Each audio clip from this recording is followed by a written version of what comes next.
Welcome to the Morning Nerdy News. I'm your host, Gray Falcon. Kind of a short news day here, but we do have some interesting bits that have gone up. First off, PS4 games on PS5. Your top questions answered over on the PlayStation blog.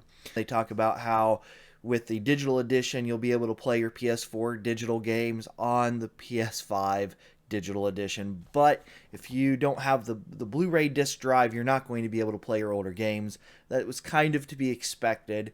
They're not going to suddenly change the setup where if you have the disc, they're going to give you the digital edition for free. However, they are giving you a lot of games free for the collector's edition, mostly big hits, a lot of single-party things that you may already own and have a disc version of. Now, I realize that's not a full compensation for having that disc version if you decide to go discless with this next generation, but you actually have to buy the full disc version if you want to be able to play those pop-in discs, which is nice that they are at least supporting that, but you will have to spend the extra $100 to get that. But that means you're not necessarily paying Sony's premium on the digital store, which their sales, while they do have them, tend to not be as good as if you go in and find the same deal at the same time for a disc version. So just keep that in mind. If you're being money conscious, the disc version is probably long-term going to save you more money if you buy a lot of games. Now, if you only buy a couple here and there, you're not someone that goes in and is picking up the latest and greatest titles, or maybe you only play one or two games a year, the digital version might break just about even. They talk about the PS4 game experience on PS5.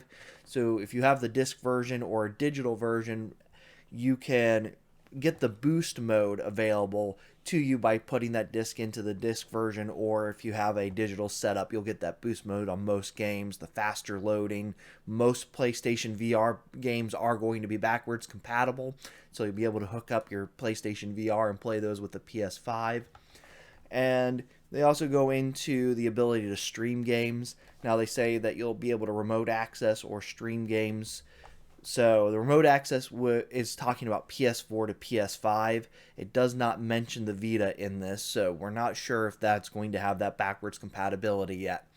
But they do give us the information in regards to being able to save space so you could stream games from your PS4 onto your PS5 in another room, which seems kind of silly, I guess, if you don't have another method of being able to do that. You don't have an external hard drive to be able to plug in. I would presume an external would still work with this, or you don't really have the cash to go out and spend $220 for the expandable SSD because they use the special 4.0 SSDs for the M.2 drive, and those are pricey because they are just now coming out. And to get that proper speed, you're spending a pretty penny because it's bleeding edge technology for PC hardware, so it's not going to be any cheaper on a PS5. But you will have the ability to use PS Now and download and play backwards compatible games from that. And then it says, how will I know which PS4 games aren't playable? Games that are only playable on the PS4 will be noted on the PlayStation Store as playable on PS4 only. We have a list of games that are only playable on PS4, along with additional information on backward compatibility here, and they provide a link. And then they are updating their trophy leveling list, so you'll get an update that happens and your total score is going to go up. So effectively what they've done is created different levels for the same trophies. So bronze trophies can earn you points between 1 and 99, or all the way up to between 200 and 299, depending upon how difficult that bronze trophy actually is. This is probably something that's more set by the developers and their choice. I don't think it's going to be a rarity thing. However, I could see them setting that up where if it's at the time an ultra rare bronze, you will get 200 to 299 points for it at that time, and then later on someone could get only between 1 and 99 points for that same bronze, simply because you were in there, got it early. But it does seem like something that they could take advantage of and reward early adopters of games by giving them more points for that. However, that also means anybody in the games industry who gets early access to these games are going to have all their trophies at peak performance and give them these boosted scores in comparison to the average everyday player, which could kind of hurt that overall process. But it is something that could be entertaining and fun to see if they actually go through with something like that. I doubt it, but I would kind of like to see that, just to kind of encourage people to get in there, play, and try and fight for those trophies early if you are in that type of competition. You could even have live competitions where you go in and earning those trophies and earning them sooner could give you a higher overall score. So have a competition where it's just completely cut off and the people in that competition are the only ones, and the points drop per trophy based upon when you earn them. So the first person to earn them gets that, and all of a sudden you have single player competition for these types of things. It could just be a new way of competing. Now, again, this is just me spitballing here. I seriously doubt anything like that is going to happen, but just the way they have this method set up seems like it would be. There are so many fun things that you could actually do with this type of setup and this type of change. And then IGN over on Twitter has reported that PS5 is more than 80% of next-gen pre-orders. So if you're out there pre-ordering your system for next-gen games, PlayStation 5 appears to be the place to go and get your system as of right now. Now, there's a bit of a caveat to this because we don't have full details on availability from Xbox.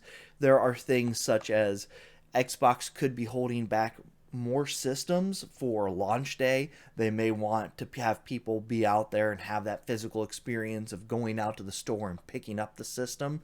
So they may be pushing that experience more. So it could be that there are just as many, but they're just not allowing as many pre-orders.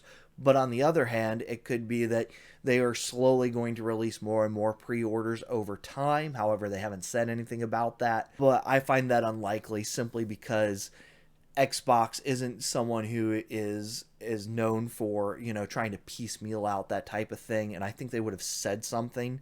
They've been very upfront, very forward, and very vocal about everything related to the system. So I highly doubt we're going to end up in a situation where they're going to have those staggered pre-order releases, unless they somehow come out with information in advance saying we are going to start doing this because we have more systems available, and want to do it simply because of the situation that exists in the world today.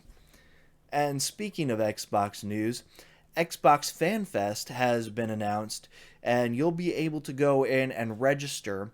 Now, Fanfest is one of those things where they go around, they had things happening at different locations. It used to primarily be at like Microsoft stores, or maybe you get a vehicle that has the systems set up in it and you can go and try out the new system and games, or even just all kinds of large physical events. Well, they obviously are not able to do that at this point. So they've created a sign up. You come in, it'll be at 9 o'clock Eastern tonight, and you will register. So if you come in here, oh, they didn't put the link in here. That is weird. So it's supposed to be at 9 o'clock this evening. So go out. Hopefully they have the link posted in here by then. Otherwise, this is going to be a messy situation. But with Xbox Fanfest, you'll be able to go and have access to digital content. You'll get invited. It is supposed to be free for most things. However, they say there are some things that could be ticketed. This is going to be an experience that goes all year long. So this is not a just one and done type of thing. But if you're not signed up for it, you won't get the invites to go to these. You won't get the invites to purchase tickets if there are physical events. I was on a podcast this weekend where we did several podcast setups, so I'll have more information about that coming soon, where you'll be able to listen in, hear me play some games with some of my friends, hear how we do these things, what kind of games we play, and learn how to play these as we go, because I'll tell you what, it's kind of funny when they come in without an explanation of the rules, and in other games they're fully prepared. So it'll be a fun and interesting podcast to listen through once those go up, and I'll give you more information once those are available. But remember, if you're over here on Twitch, click the follow button. If you are watching this on YouTube, make sure you click subscribe and follow me on Twitter as the Gray Falcon. Until next time, have a good one.